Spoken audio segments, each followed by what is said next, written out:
Traveling different places, I like to be discreet. I don't take a very expensive rig with me in case it gets lost or stolen or something. Yeah. And you do some shortwave listening when you travel around?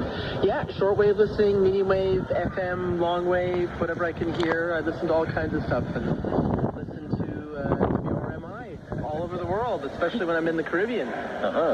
You had some very interesting pictures here of trips you've taken through Eastern Europe and some interesting experiences there. Oh yeah, I traveled all through Eastern Europe and some of the odder places like Belarus and Transnistria. I did one-day tour in St. Petersburg, Russia, and I'm into Ukraine, Eastern Ukraine, and the war zones, etc., Moldova. I've been to Albania, visited Tirana, drove 2,400 kilometers from Albania through Montenegro, Bosnia, Slovenia, Croatia. There's only a couple of countries in that part of the world that I haven't been to yet, but they're really fascinating, like Poland, Latvia, Lithuania. Really easy countries to travel in terms of there's not a lot of other tourists. They're still very inexpensive. And I find they're up-and-coming travel destinations, even though they might be really off the beaten track for most people. But maybe not for the newbie traveler, maybe for someone a little bit more experienced. But lots of fun. I've traveled all over. Now, have you visited radio stations as you travel also? Yeah, I visited Radio Romania. I only got as far as the lobby because they were closed. It was the end of the day. And the security guard wasn't too keen on me hanging out in the lobby, but they had some really cool displays. I ended up seeing the outside of Radio Tirana. Really neat place I saw was a place called Radio Bar, which is a bar with all radios and QSLs and radio memorabilia in Tirana in Albania. That was a really hip happening place. It was amazing. It was like a radio oasis with food and drinks and music, and it was all about radios. Other stations I've been to, RFI, Radio Netherlands, been to a variety of them on my travels over the years. And you made some recordings, some very interesting recordings that you play here along with your talk. Well, when I travel, I do band scans. So whatever I hear on the radio, I turn it on. I have an old Sony mini disc that I like to use. So I record the band scan, mini disc. My technological skills advance to a certain point, and then they stop. Because the technology and the equipment keeps changing, and you can't just keep buying the new stuff over and over again. My mini disc works fine. I like it. It's hard to find discs sometimes, but I'm still using it, and I like the audio quality. It's good. So I just put the microphone up to the radio, and I do the band scan, and I read off what I see on the RDS, and I read off the frequencies. Then I end up with like hundreds of hours of audio, which I eventually have to edit. But I'm always looking for IDs or interesting ads, stuff that could be interesting for my listeners, and then I edit it down. I cut up little pieces, and I put together the forum that I do every couple of years here with pictures of my travels and audio segments and some video segments too, which was how I got your attention, the one with WRMI when I was in Haiti. Yeah, you've had some interesting experiences. I know that as a traveler, sometimes you can get into some almost hot water or hot situations, or barely missing certain things. I know. Yeah, well, a couple of times I missed a tsunami in Thailand by a couple of months. I missed terrorist attacks in Marrakesh in Morocco by a couple of months. Just when you come out of the souk in the main square in Marrakesh, there's a restaurant where the tourists tend to use the public toilets, and a bomb was planted there. A couple people got killed. The tsunami, the hotel that I stayed at was wiped away in Phuket. They missed me in London by an hour just because I was too lazy and slept in. We're staying down in Crystal Palace. We're going to travel through Victoria Station up to Windsor Castle, and we said, let's sleep in a bit more, and we turned the TV back on. There'd been a bomb at Victoria Station in the early 90s, and people were killed and dismembered, so they missed me. And they missed me. And then there was in Ukraine, Eastern Ukraine, traveling from Kiev to Odessa, the train goes past Kalivnica, a town that 2 days later the ammunition depot blew up.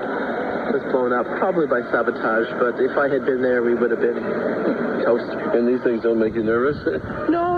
I've worked on many UN missions. I've traveled all over the world, and, I love what I do. I love to travel. I figure, you get hit by a truck crossing the street, so I'm not going to not live my life or live, with fear. Yeah. I live in faith, and I'm venture out in the world. And I don't believe in, how you say in French, dorloter dans le ouate, wrapping myself in a cotton ball and protecting myself from the world and life. I like to go out and have adventures and live my life to the fullest. I know you spent some time in Haiti and had some interesting experiences there, right?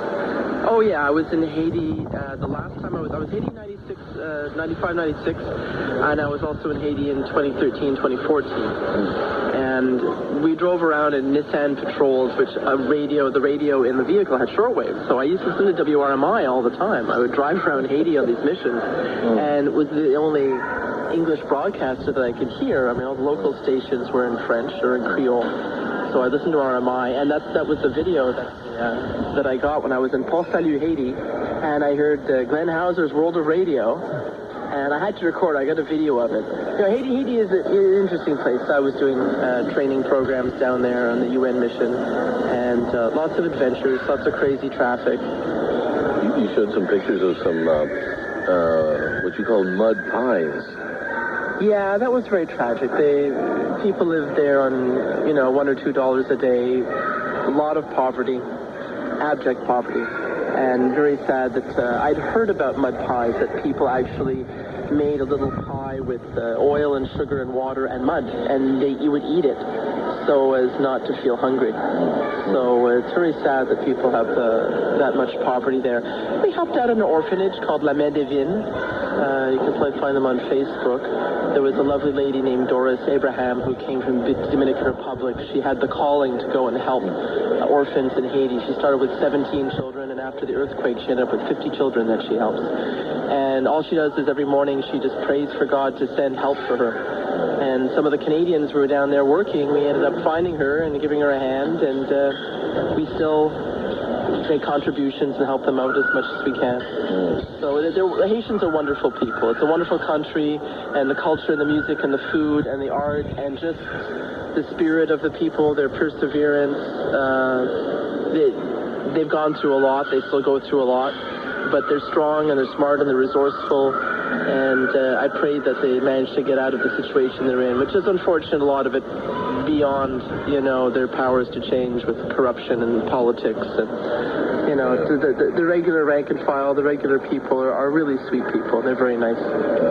And as you said, people are pretty much the same all over the world. You've had a chance to, as you travel to get to know the local folks, right? Yeah, I believe that we're all God's children, and every person on this planet is my brother and sister.